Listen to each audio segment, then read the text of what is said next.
बा कि आज जौन हम पटना में शो करे वाला नहीं है छपाक वाटर पार्क में,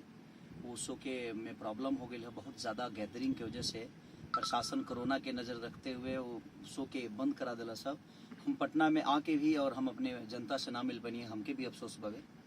कि हम अनी और केहू के मनोरंजन ना करा पाऊनी। तो सबसे बड़ी चीज़ बाकी कहीं भी रो लोग शो कराई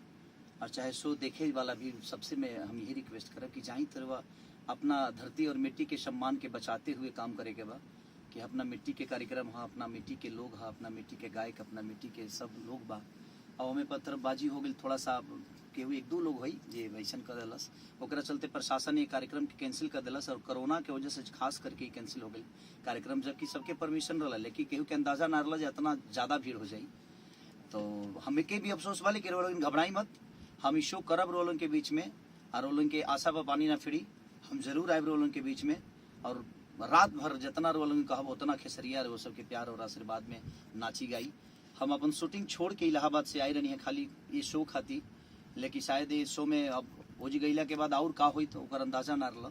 एक वजह से इस शो के प्रशासन ही कैंसिल कर दिलस है। एमें जगकर्ता के कोनो ये फॉल्ट नहीं के, परमिशन के मिलला के बाद ही शो के आदमी कहले रहे कि हाँ परमिशन मिलला के बाद ही शो हुई, अब परमिशन मिलल भी रहा, लेकिन सब केहू के अंदाजा ना रहा कि इतना जनता आ जाइए और इतना लोग भगवान स्वरूपी जनता आ जाई और ये कार्यक्रम के कैंसिल करे के पड़ी। तो कोरोना के मद्देनजर रखते हुए प्रशासन ने कार्यक्रम के कैंसिल कैले बा। एमे केहू ये करता जे करावे ला बा ओकर कोनो दोष नहीं खे, हमहू आगर नहीं है और अक्षरा जी भी पटना में आ गई बड़ी, हमनी के दोनों आदमी आगर नहीं है जा और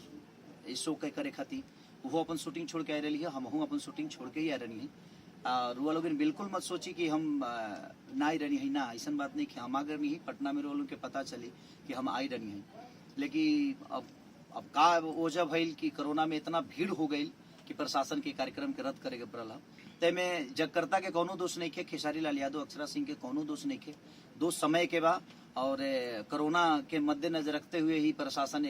और में प्रशासन के भी दोष ना, कहीं सरकार के दबाव कहीं ना कहीं हर राज्य में बा कोरोना के वजह से और पब्लिक ज्यादा हो भगिला के वजह से ये कार्यक्रम के रद्द कल गई बा। तो वो लोग प्लीज घबराई मत